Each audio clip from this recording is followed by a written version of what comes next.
आरसे प्रस्तुत पाऊले चालती पंढरीची वाट, जशी माती तसं खत या कार्यक्रमामध्ये 20व्या नंतर पुन्हा एकदा तुमच्या सगळ्यांचं भरभरून स्वागत करतो. बरं का माऊली, पांडुरंग पावला आणि ज्ञानेश्वरी मिळाली. हा, त्या बाजूच्या दिंडीमध्येच होती ना, ती मिळाली. मी आणली आणि चैतन्याला दिली. आता त्याला वारीचा गोडवा काय पांडुरंगाचा गोडवा पण वाटायला लागलेला आहे. हळूहळू वारकरी व्हायला लागलाय. तो तिकडं वाचत बसलाय ज्ञानेश्वरी. मी थोडीशी चालून येतो, तोपर्यंत तुम्ही आणि आपण सगळे मिळून ऐकूया ना निरूपण. जय हरी माऊली, जय हरी. देखिला देखिला माय देवाचा देव, म्हणून असा जो देवाचा देव तो वारकरी संप्रदायाचा पाया. मग एकदा देवादी देव त्याच्याबद्दल निष्ठा निर्माण झाली, संप्रदायामध्ये निश्चिंती निर्माण झाली. झाल्यानंतर मग ज्ञानोबा तुकोबादी संतांचा अवतार झाला. बघा इथे किती गोड आहे. अनेक ठिकाणी काही काही मागितलं जातं आणि त्याच्या बदल्यात काही दिलं जातं. पांडुरंग जेव्हा उभे राहिले, प्रत्येक दैवताचं काहीतरी आहे बरं का. मी काही जास्तीत सांगायची गरज नाही. कुठे कोंबडं दिलं जातं, कुठे बकरं दिलं जातं, कुठे काय काय दिलं जातं. पण पंढरीनाथ जेव्हा विटेवर उभे राहिले तेव्हा त्यांना विचारलं, अहो महाराज, आपण तर विटेवर उभे राहता, आपल्याला आम्ही काय द्यावं, त्याच्या बदल्यात तुम्ही आम्हाला काय देणार. तेव्हा पंढरीनाथ मोठे कौतुकाने सांगितलं. ते म्हणाले, असं करा, तुम्ही साधू संतात, तुम्हीच सांगा तुम्ही काय करायचं ना आम्ही काय द्यायचं. आता एवढी मोठी संत मंडळी समोर उभी, ते काय म्हणले बघा किती गोड. आम्ही घ्यावे तुमचे नाम, तुम्ही द्यावे आम्हा प्रेम, ऐसे निवडिले संती मुळी बैसोनी एकांती. मला असं वाटतं ही भूमिका जर बघितली, आम्ही तुझं नाव घ्यावं आणि त्या बदल्यात तुम्ही आम्हाला प्रेम द्यावं. बघा, आई बाळाचं नातं याच्यातून प्रगट होतं. आईला दुसरं काही अपेक्षा नसते, बाळाने फक्त आई म्हणावं. आणि एकदा जर आई म्हणलं तर आयुष्यभर त्याचं काम करते. त्याचंच काम करते असं नव्हे, नातवंडापर्यंत सेवा करते. तसं त्या आई नाम घेण्यामध्ये जसं त्या आईला समाधान आहे, तसं विठ्ठल पांडुरंग म्हणाले, आम्ही घ्यावे तुमचे नाम, तुम्ही द्यावे आम्हा प्रेम, ऐसे निवडिले संती मुळी बैसोनी एकांती. मग आता आई मुलाचं नातं निर्माण झाल्यानंतर सहज ठरलं. मग म्हणाले, असंही करा ना, आषाढी कार्तिकी विसरू नका मज सांगतसे गुज पंढरीनाथ.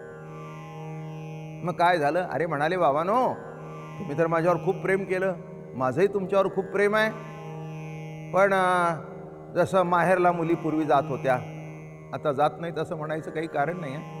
पण तितकी ओढ आहे का नाही हा प्रश्न आहे. आला का लक्षात? नोकरी करते स्त्री, तिचं सुट्टी अमकं तमकं याच्यातून फुरसत नाही. पण इथे कसं घडलं की अरे म्हणाले, बाबा तू मला भेटायला तुम्ही आलं पाहिजे. तेव्हा नामदेव महाराजांना देवानी सांगितलं, आषाढी कार्तिकी विसरू नका मद सांगतसे गुज पंढरीनाथ. प्रेमाने सांगतो, अरे बाबानो, वर्षभर संसार करा, पण आषाढी कार्तिकीच्या वेळेला मला विसरू नका. इथे महाराजांनी फार सुंदर अभंग लिहिला बघा. आषाढी कार्तिकी हेची आम्हा सुगी, शोभे पांडुरंग घनवट. किती सुंदर सांगतायत बघा. संतांचे दर्शन हेच पीक जाण, संतांचं दर्शन हेच पीक, देता अलिंगण देह निवे, देह निवे किती नवल सांगावे, जीवासी दुनावे ब्रह्मानंद. म्हणजे इथे जो महत्वाचा भाग आहे, एकमेकाच्या भेटीमधून काय मिळतं नाही का. हे बघा, इथे देणं घेणं काही नाही, नाम घ्यायचं आणि प्रेम द्यायचं. फार सोपा संप्रदाय आहे बरं का. बंधन काही नाही, पण संरक्षण आहे. काय संप्रदायामध्ये बंधन काही नाही, पण संरक्षण आहे. अभक्ष भक्षण करू नये, वाईट मार्गाने जाऊ नये, वाईट चालीने चालू नये, ही तर मला वाटतं सज्जन कुटुंबातली अपेक्षाच आहे नाही का. जी सज्जन कुटुंबाची जी अपेक्षा होती तीच वारकरी संप्रदाय नेमावली केली. आणि म्हणून अशा पांडुरंगाला दरवर्षी भेटण्याची प्रक्रिया, त्याचंच नाव पंढरीची वारी. पुंडलिका वरदे हरी विठ्ठल, श्री ज्ञानदेव तुकाराम विठ्ठल विठ्ठल विठ्ठल विठ्ठल विठ्ठल. आरसे प्रस्तुत पाऊले चालती पंढरीची वाट, जशी माती तसं खत या कार्यक्रमामध्ये प्रश्न मंजुषे सहित सर्व वारकऱ्यांना घेऊन मी तुमचं हार्दिक स्वागत करतो. बरं का माऊली, मी तुम्हाला प्रश्न विचारणार, ज्याला उत्तर येईल त्याने हात वर करायचं. मी बोलवलं की उत्तर द्यायचं. ज्याचं उत्तर बरोबर असेल त्याला मिळेल RCF कडून एक आकर्षक बक्षीस. माझा प्रश्न असा आहे, संत ज्ञानेश्वर माऊलींच्या पालखी सोहळ्यामध्ये किती अश्व असतात? या माऊली, पहिला हात वर केला त्यांनी, या इकडे. तुमचं नाव?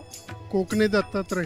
संपूर्ण नाव सांगा ना साहेब. कोकणे दत्तात्रय गणपत. आणि गाव कुठचं तुमचं? नेवासा. नेवासा. आणि कितवी वारी आहे तुमची? 30वी. 30वी वारी आहे. यांच्यासाठी जोरदार टाळ्या वाजवा. माझा प्रश्न होता, संत ज्ञानेश्वर माऊलींच्या पालखी सोहळ्यामध्ये किती अश्व असतात? किती? 2 अश्वस्त. याने उत्तर दिलंय 2 आणि हे उत्तर बरोबर आहे. आणि माऊलीला मिळतोय RCF कडून आकर्षक बक्षीस. माझा दुसरा प्रश्न आहे, संत ज्ञानेश्वर माऊलींच्या बहिणीचे नाव काय? अरे ढकलायलाच लागले मला इकडं नाही. बघा किती हुशार वारकरी माऊली येते. सगळ्यांनी हात वर केले आणि मागणं धक्का मारतायत. आता इथून पळून मी पंढरपूर पर्यंत कसा जाणार त्या विठुरायाला माहीत. पण कुठच्या तरी एका वारकरी माऊलीला आम्हाला उत्तर विचारावं लागणार. हे सारखे पुढे आले, ह्यानंच विचारतो. नाव काय तुमचं? रोहिदास पांडुरंग चौधरी. एवढं कशाला लाजताय? मोठ्यानं सांगा ना. रोहिदास पांडुरंग चौधरी. रोहिदास पांडुरंग चौधरी. तुम्हाला मी उत्तर विचारतो, पण त्याच्या आधी तुम्ही उखाण्यातनं बायकोचं नाव घ्यायचं. हातारली सतरंजी चट्ट्यापट्ट्याची द्वारका माझ्या या करपट्याची. नाही नाही, मोठ्याने लाजू नका. मोठ्याने. हातारली सतरंजी हातरली सतरंजी चट्ट्या पट्ट्याची द्वारका माझ्या या करपट्याची. आणि द्वारका माझ्या एकट्या राट्याची असं बोललेले ते. पण माझा प्रश्न होता, संत ज्ञानेश्वर माऊलींच्या बहिणीचं नाव काय? मुक्ताबाई. मुक्ताबाई. आणि हे उत्तर बरोबर आहे. आणि माऊलीला मिळतंय RCF कडून आकर्षक बक्षीस. हीच तर वारकऱ्यांची खासियत आहे. म्हणजे ज्याला बक्षीस मिळालं तो पण खुश आहे, ज्याला नाही मिळालं तो पण खुश आहे. बोला पुंडलिक वरदे हरी विठ्ठल श्री ज्ञानदेव तुकाराम पंढरीनाथ भगवान की जय. ज्ञानेश्वर महाराज की जय. जगद्गुरु सदानंद महाराज की जय. RCF प्रस्तुत पाऊले चालती पंढरीची वाट या प्रश्न मंजुषेतील आजचा प्रश्न आहे, तुकाराम महाराजांनी कोणता ग्रंथ लिहिला? A. गाथा, B. Dnyaneshwari, C. Bhagavad Gita, D. Haripath. या कार्यक्रमातील प्रश्न मंजुषामध्ये सहभागी होण्यासाठी आज विचारलेल्या प्रश्नांचे अचूक उत्तर पाठवा. त्यासाठी टाईप करा वारी स्पेस तुमचे अचूक उत्तर A, B, C किंवा D आणि पाठवा 99-020 99-020 या क्रमांकावर. दररोज विचारलेल्या प्रश्नांचे अचूक उत्तर पाठवणाऱ्या निवडक भाग्यवान विजेत्यास मिळेल साम TV कडून सार्थ ज्ञानेश्वरी ग्रंथ आणि तुकाराम गाथा ग्रंथ. ज्ञानोबा माऊली तुकाराम, ज्ञानोबा माऊली तुकाराम, ज्ञानोबा माऊली तुकाराम. काय मग मंडळी, ऐकलं का नाही निरूपण? म्हणजे महाराजांनी काय सांगितलं ते समजलं का नाही तुम्हाला? अहो तुम्हाला समजलं असणारच, कारण आपण सगळे वारकरी आहोत. पण आता वेळ झाली इथं थांबायची. आपण भेटणार आहोत उद्याच्याला याच वेळेला याच ठिकाणी.